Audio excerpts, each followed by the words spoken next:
Salam sejahtera semua. Okey.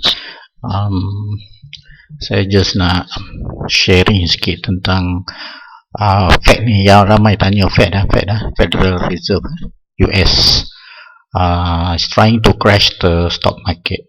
Okey, mereka cuba nak crashkan stock market. Okey, ini kita tengok bayangan yang saya dapat lah. Daripada bayangan yang saya dapat, okey, sebenarnya ada tiga penerangan ni. Dia kena kepada tiga peringkat lah. Okey, nombor satu, dilema. Nombor dua, Jerome Powell game plan. Apa game plan dia? Okey, ketiganya, the problem, maksudnya masalah yang akan wujud lah. Okey, hari ni saya cuma nak share tentang dilema. Okey, kita nak fahamkan dilema apa yang mereka cuba create dekat market ni, ya. Apa bayangan yang saya dapat lah, ya. Okey.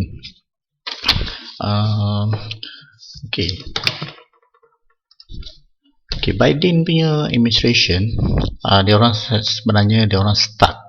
Okey, dia orang stuck, orang kata between two rocks, di antara dua batu. Satu istilah dalam bahasa Inggeris lah, ya. Okey, kenapa saya cakap macam tu? Sebab beliau ni adalah Joseph. Okey, Joseph ni adalah insider trader bagi FED, ya, Fed. Okey, saya dapat information daripada beliau. Joseph cakap lah, the Fed might actually want a tapering tantrum. That means dia orang akan buat tapering. Okey, kenapa dia buat tapering?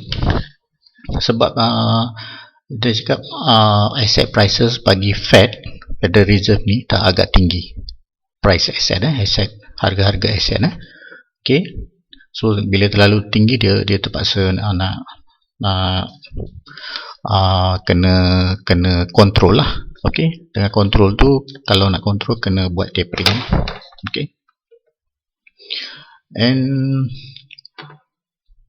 beliau ni adalah orang yang terakhir membuat tapering pada tahun 2018-19.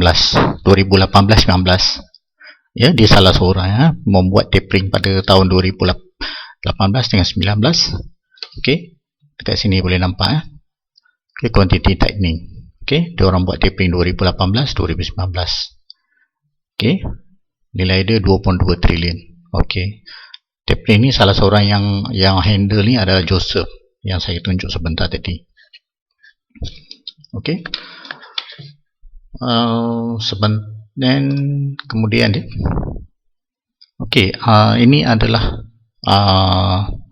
akibat dia orang buat tapering pada tahun 2018 yang saya tunjuk tadi. Okey, ini 2018 September dia orang buat tapering. S&P 500 ni dia jatuh. Okey, masa dia buat tapering. Okey, kenapa dia buat tapering? Okey, masa saya cakap tadi, asset price dah terlalu tinggi. Okey, keduanya, kita tengok CPI. Ini carta CPI, ya. Okey, CPI ni dia mengukur inflasi. Ya. Dekat atas ni boleh baca 12-month percentage change consumer price index, CPI, ya. Selected categories not seasonal adjusted. Okey. Okey, dekat dalam kategori ni tidak include dah barangan apa yang ada dalam inflasi. Dia orang include dalam untuk mengukur inflasi ni. Okey, daripada food, energy, electricity, medical care, apa semua boleh baca di sini, ya. Okey, mereka dah include kan. Okey, data ni daripada 2002 ke 2022, maknanya tahun ni lah, lebih kurang 20 tahun. Untuk 20 tahun, ya. Okey, kita tengok daripada 2002, agak stagnan dia dalam ini percentage, ya.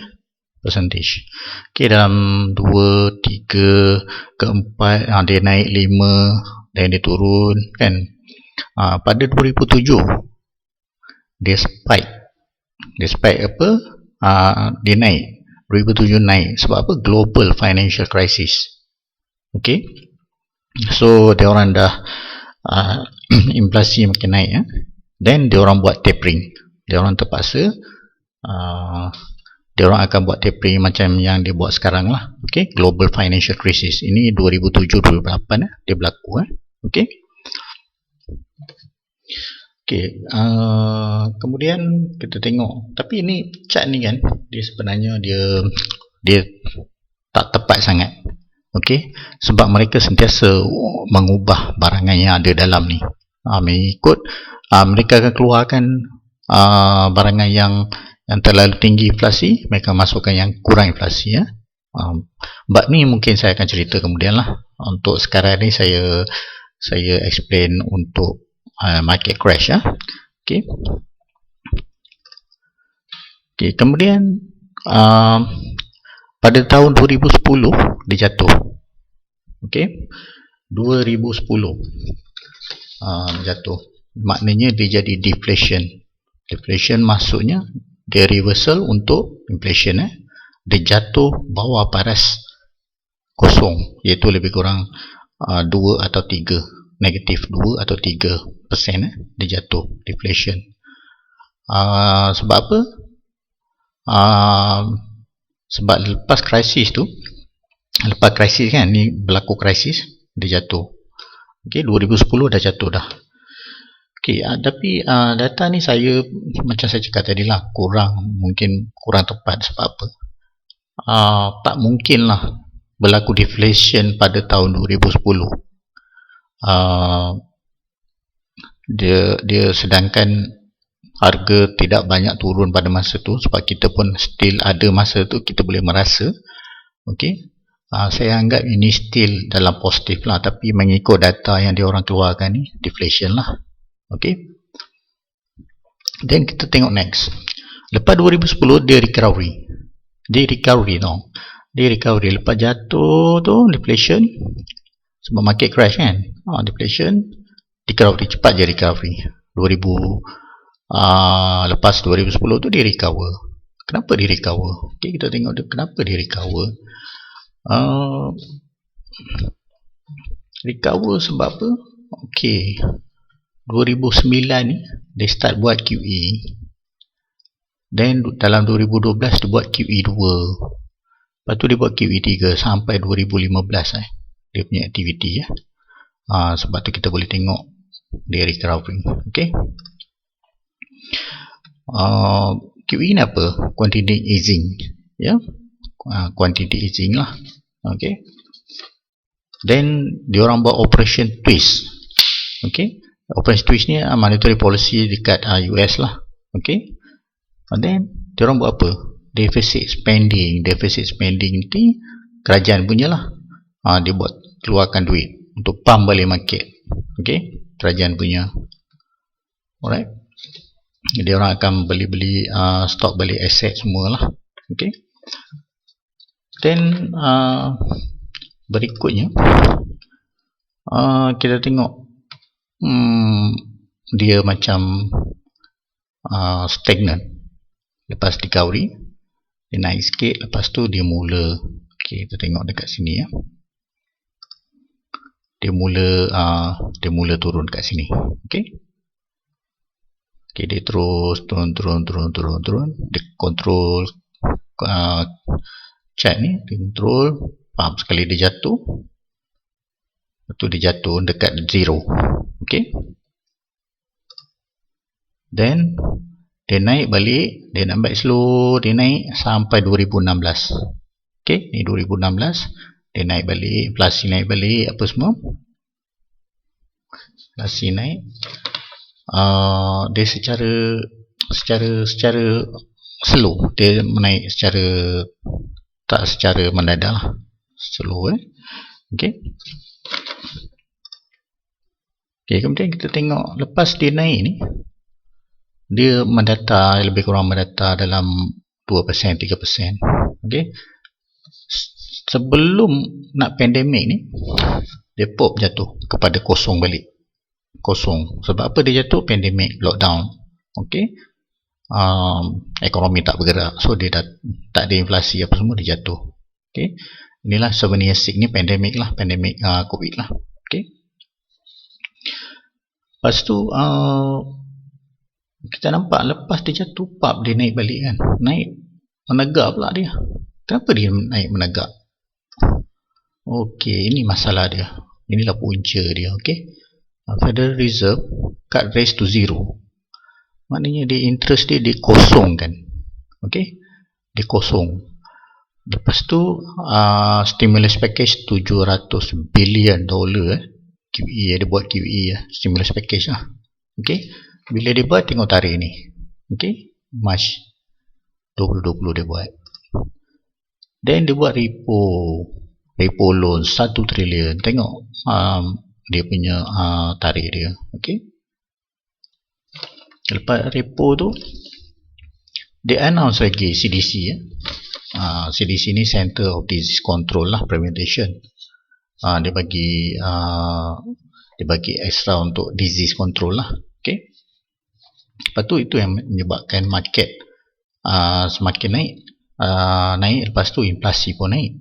Okey, dan tak cukup pada tu, dikenalkan 2021 saja. Selepas 2020 tu yang kita tengok tadi, dalam 2021 mengikut data, government dia spend 6.82 trilion. Okey, trilion, sebab dia masa dia bagi paket rancangan 2020 tak cukup, 2021 dia keluarkan lagi bajet ni. Okey, ini yang menyebabkan kita panggil helikopter, duit helikopter. Okey, duit yang tiada apa yang cakap, tak ada function dalam ekonomi. Duit free. Okey, duit free. Okey, duit free ni yang menyebabkan inflasi dia mencanak. Alright. Okey, ini dia inflasi dia. Lepas dalam ini 2020 ni kan naik 7%. Okey, 7% dia naik mencanak sekali. Okey, akibat package yang dia sebentar kita tengok tadi lah. Alright, ni carta 2022 lah yang sekarang ni. Okey, inflasi ni 7% ni mungkin macam saya cakap tadi, saya rasa tak mungkin kurang 7%, mesti tinggi daripada 7%. Alright, inflasi ni kalau orang tanya pada saya, ini adalah respon kerajaan akibat perbuatan kerajaan semasa pandemik yang menaikkan inflasi ni. Alright. Okey, bila inflasi naik sebab apa? Sebab ditambah teruk lagi bila kenakan lockdown. Duit banyak, tapi barangan dengan good service tak boleh kita nak purchase macam biasa, tak bergerak, duit dah banyak. Okay, then businesses, kedai, semua dia tutup. Okay, cuma essential, yang barang keperluan saja dia bagi buka. Okay, itu menambahkan lagi bebanan inflasi lah.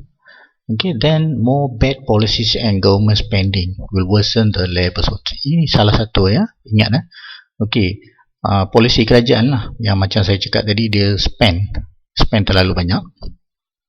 Okay, duit free, yang mengakibatkan, yang memburukkan lagi keadaan tiadaan pekerja. Okay, tak ada pekerja, dia membuatkan adalah inflasi, lepas tu dia membuatkan kita kekurangan pekerja. Okay, ramai yang tak tahu okay, akibat yang berlaku selepas lockdown tu, stimulus package apa semua, ini adalah akibat dia orang panggil ripple effect ya. Akan datang nanti, kita akan tengok satu-satulah. Ini kita boleh nampak tadi ni inflasi kita dah tengok. Kedua yang kekurangan pekerja. Okey. Kat mana-mana pun dia akan kekurangan pekerja. Okey, seterusnya kita tengok okey, seterusnya apa yang gambaran dekat gambar ni? Apa yang anda boleh tengok? Rack dekat kedai kosong. Kenapa dia kosong? Okey, sebab dia kosong sebab supply chain shortage. Okey, supply chain shortage ini adalah satu lagi efek daripada lockdown dengan duit free yang kerajaan bagilah. Okey, ini efek-efek yang kita akan lihatlah. Kalau tak percaya, anda boleh lihat. Mungkin akan datang. Mungkin kita akan mendapati situasi ini, ya. Okey. Satu, inflasi. Kedua, shortage pekerja. Ketiga adalah supply chain lah. Supply chain problem. Barangan tak sampai pada kita pada tempat yang pada masa yang betul lah. Okey. Okey, sebelum tu kita tengok yang seterusnya. Okey, baik. Apa yang berlaku, kita tengok. Bila demand increase, bila demand increase dengan duit bantuan percuma, bantuan percuma dari kerajaan, helikopter money kita panggil lah, dengan pinjaman tertentu lah yang dipenalkan oleh kerajaan, dan perbelanjaan defisit kerajaan, iaitu duit yang kerajaan belanjakan lah. Okey, meningkat. Bila demand ni meningkat, kesemua ni meningkat. Okey, tetapi supply menurun pula. Supply menurun, ya, dia tak balance. So ini akan melonjakkan angka inflasi. Okey, ini yang melonjakkan angka inflasi. Jadi ini kena balance, yang demand dengan supply ni kena balance.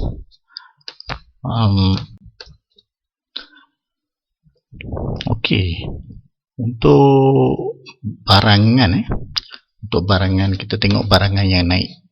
Okey, di sini, ya, 12-month percentage change consumer price index, selected category Disember 21, okey, sehingga 2021, hujung tahun lepas lah, mana-mana bulan yang lepas lah.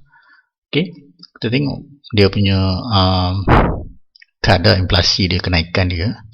Okey, food at home 6.5, okey, telur, ikan semua naik sampai 12.5%. Ni 1.6 ni berkenaan susu, dairy produk berkenaan tenusu, produk tenusu. Ni sayur dan buah-buahan, beverage and beverage material, other food lah, 5.6, 6.0, boleh baca di sini, ya. Dan berikutnya energy, ya. Energy ni macam minyak lah, minyak, elektrik, apa semua, natural gas. Okey, memang teruk, energy naik teruk gila-gila, okey, 29%, 49%, 50%, energy komoditi ni, ya. Maksudnya ini harga minyak mentah lah. Okey, ni gasoline, electricity naik 6%, natural gas naik 24.1%. Okey, memang kenaikan dia memang orang cakap memang tinggi lah, ya. Okey, kenapa energy ni naik gila-gila? Okey, saya dapat satu clue. Dia naik banyak sebab dia ada shortage dekat global, iaitu dekat Eropah. Dia orang kekurangan bekalan. Sebenarnya kalau nak dive, sebab saya, menurut apa yang saya baca lah, okey, dia orang sengaja create isu ni. Okey, Itu mungkin kita boleh cerita dalam topik yang lain lah. Okey, saya just bagi tahu je lah. Okey, kenapa dia dekat Eropah ni demand dia naik? Sebab dekat situ dia ekspor, dia nak banyak, dia ekspor, maknanya permintaan banyak, barangan sikit, mesti harga naik kan. Itu dia punya demand and supply punya terms lah. Okey, kenapa dia ekspor banyak? Sebab dekat Jerman, okey, Jerman dia memerlukan, dekat Eropah, dekat Jerman terutama, memerlukan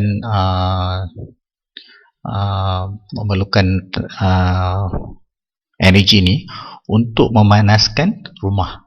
Sebab kat Eropah ni dah start musim sejuk.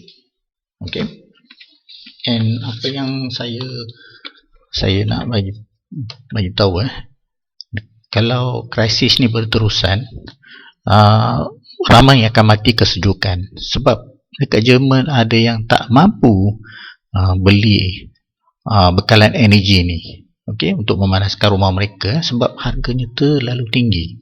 Okey, terlalu tinggi. Bila terlalu tinggi, kalau ada orang miskin ke apa yang tak mampu beli, mereka mungkin akan mati kesejukan.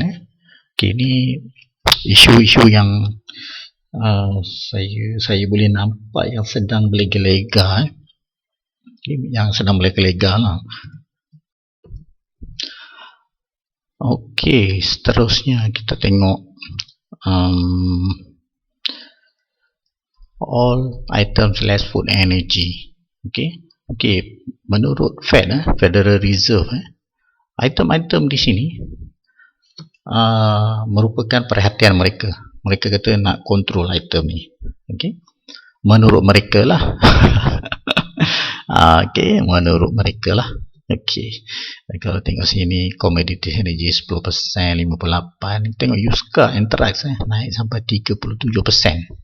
Okey, naik 37%. Alcoholic beverage, tobacco and smoking products 9%.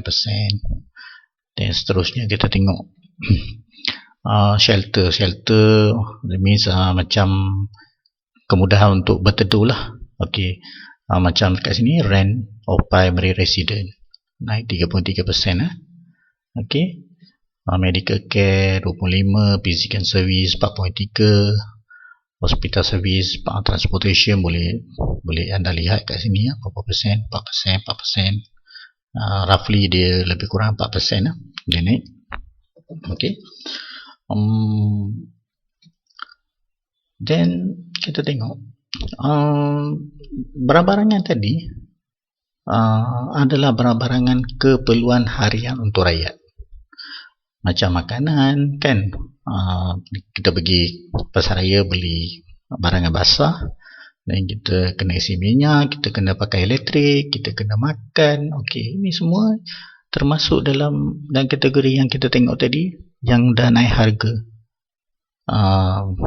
terlampau. Okey, kenaikan yang terlampau. Jadi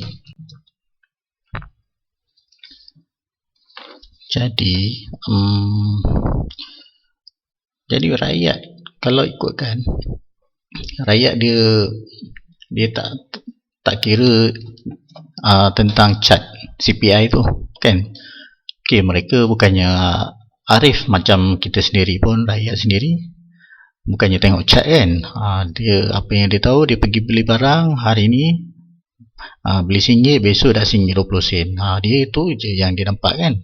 Okey, bila rakyat nampak dia kenaikan macam ni, dia orang rasa tak puas hati. Mestilah dia orang tak puas hati dengan kerajaan. Okey, so dia orang tak puas hati dengan kerajaan Biden. Okey, kerajaan Biden ni sebab mereka lah yang sedang memimpin negara tersebut kan. Okey, mereka rakyat dia tak tengok, macam saya cakap tadi, tak tengok apa-apa data ke apa, dia terus tengok harga. Okey, lepas dia orang tengok harga ni, dia orang tak puas hati, rakyat tak puas hati, dia orang send satu message. Okey, message ni bertulis let's go Brandon. Maknanya dia orang dah tak puas hati dengan Biden. Okey, dia orang macam protes lah. Dengan protes dia hantar satu message. Okey, mengatakan yang rakyat tak puas hati lah. Okey, dan yang pastinya Biden terima message ni dengan jelas. Okey, dah jelas tu. Okey, dia dah jelas.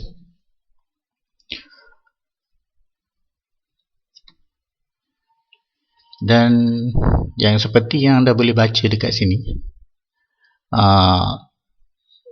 tajuk dia, Biden caught cursing about Fox News reporter on a hot mic. Okey. Okey, bila dia dah dapat message tu dan kebetulan temu ramah oleh reporter, dia mengeluarkan kata-kata kesat lah. Okey, kata-kata kesat terhadap kata-kata lucah lah. Okey, yang menunjukkan dia betul-betul marah lah tu mengenai inflasi. Okey, Biden betul-betul marah mengenai inflasi bila ditanya oleh reporter lah.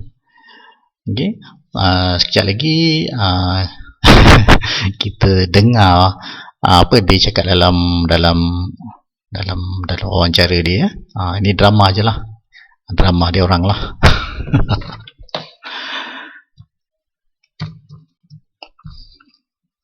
Okey, sebelum kita dengar klip tu kita kena tahu kenapa dia begitu marah. Dia begitu marah. Okey, sebenarnya dia panggil political kryptonite. Political kryptonite panggil sebab Biden mungkin pemilihan Biden di pertengahan penggal, pemilihan yang akan berlaku pertengahan penggal mungkin terjejas. Okey, dia mewakili parti Demokratik mungkin terjejas sebabkan isu ni, sebab rakyat dah tak suka. Okey, bila harga barang naik, inflasi berlaku dengan tinggi, dia tak suka. Okey, sebab fokus rakyat inflasi saja. Dia fokus sekarang dia orang marah. Rata-rata dia orang marah sebab inflasi. So bila Biden dah dengar mesej daripada rakyat, tu yang dia marah tu. Dia sampai menyumpah, sampai memaki wartawan bila ditanya pasal inflasi. Okey, sebab pemilihan dia terjejas, akan terjejas bila barangan yang dalam gambar raja ni, all item food energy, all item less food energy lah. Ini yang kategori yang dalam CPI sehingga Disember 2021. Okey, kalau barangan ini terus naik, ini yang terbaru lah. Kalau barangan ini terus naik, pemilihannya mungkin terjejas. Okey, sebab tu dia sangat marah. Alright. Okey, kita dengar wawancara dengan wartawan. Alright.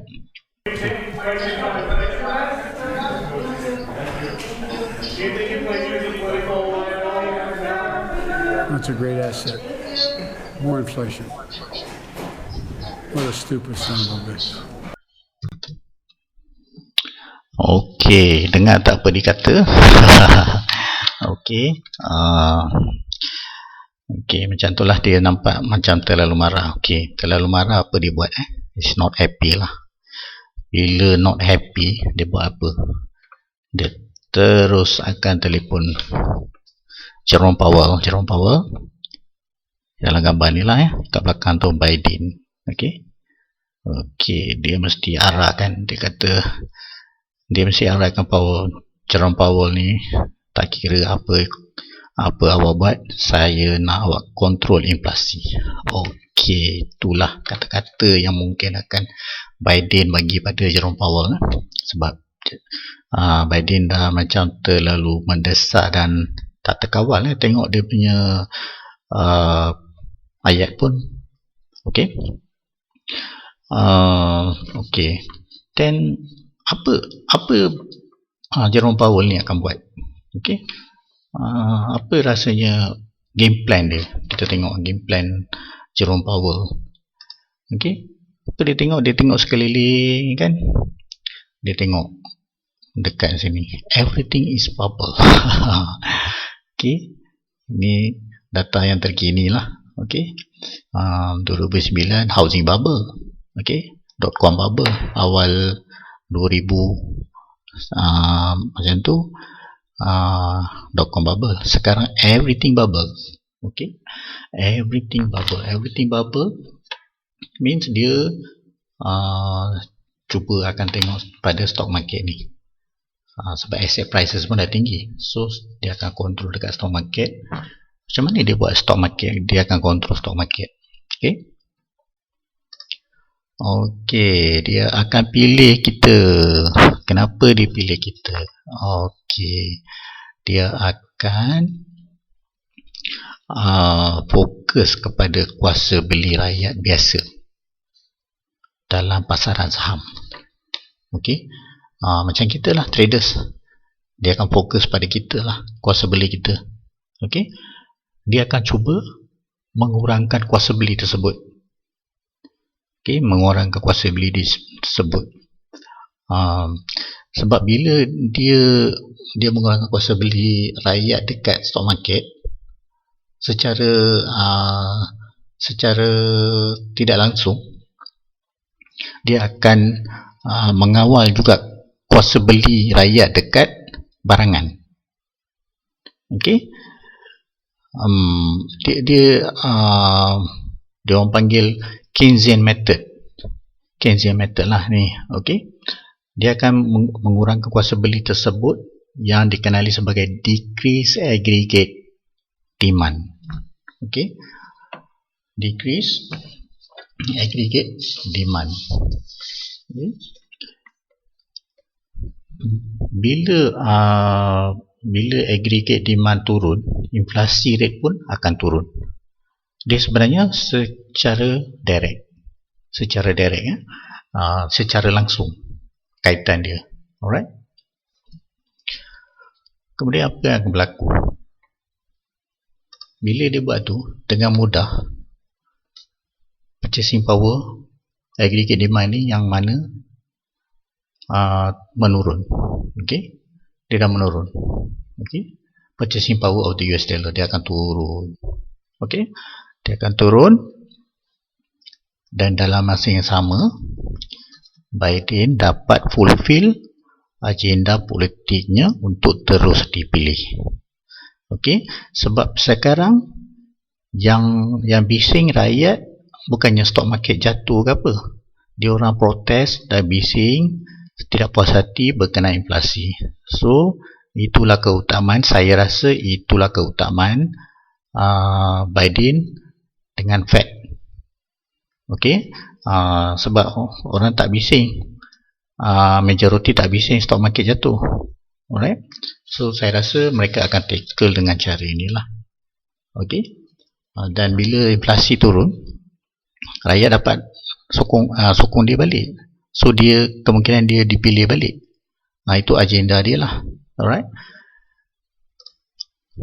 Then kita tengok dia secara sengaja dia nak buat market crash. Okey, sengajalah. Okey, untuk memenuhi agenda dia. Alright. Ini adalah dia buat tapering. Masa dia buat tapering, tengok market jatuh. Market jatuh. Okey, ini tapering dia orang. Ini volatile lah. Market pun volatile, dan market jatuh. Okey, S&P 500 lah ni. And ini kalau tengok kat sini berita 24 hari bulan. Okey, 24 hari bulan yang lepas lah, 22. Dow Jones unpredicted and 1,214 point intraday reversal and all three major index and higher thermolysis Monday. Okay, bila buat tapering nampak kita jelas dengan apa yang kita tengok daripada mula video ni, then dia punya result sekarang ni memang mereka sedang membuat sesuatu. Okay, tapi perlu diingat, saya ingatkan, sebab ramai yang akan salah anggap, okay, market crash maksudnya menjunam. Saya rasa market tak akan menjunam terus, dia akan crash berperingkat-peringkat, tak ada sekaligus. Okay, video ni saya akhiri setakat saja. Seperti yang saya cakap di awal video, dia sebenarnya ada 3 pecahan untuk penjelasan tentang isu ni. Tapi saya buat ulasan untuk dilema dululah. Ini video untuk dilema. Okay. Kedua, Jerome Powell game plan. Apa Jerome Powell punya game plan dia lah, macam mana dia akan buat benda ni untuk mengatasi inflasi. Ketiga, problem yang akan wujud lepas dia orang buat game plan ni. Okay, itu dalam bahagian 2 dengan 3 lah. Yang ni untuk 1 saja. Okay, okay, kalau ada soalan boleh komen di ruangan komen di bawah, dan jangan lupa subscribe lah. Okay, subscribe supaya anda boleh dapat video yang terbaru yang akan saya update lah, yang mana memang saya akan bongkar isu-isu yang timbul lah di medan antarabangsa. Alright, okay, sehingga tu kita jumpa lagi di video yang akan datang. Bye.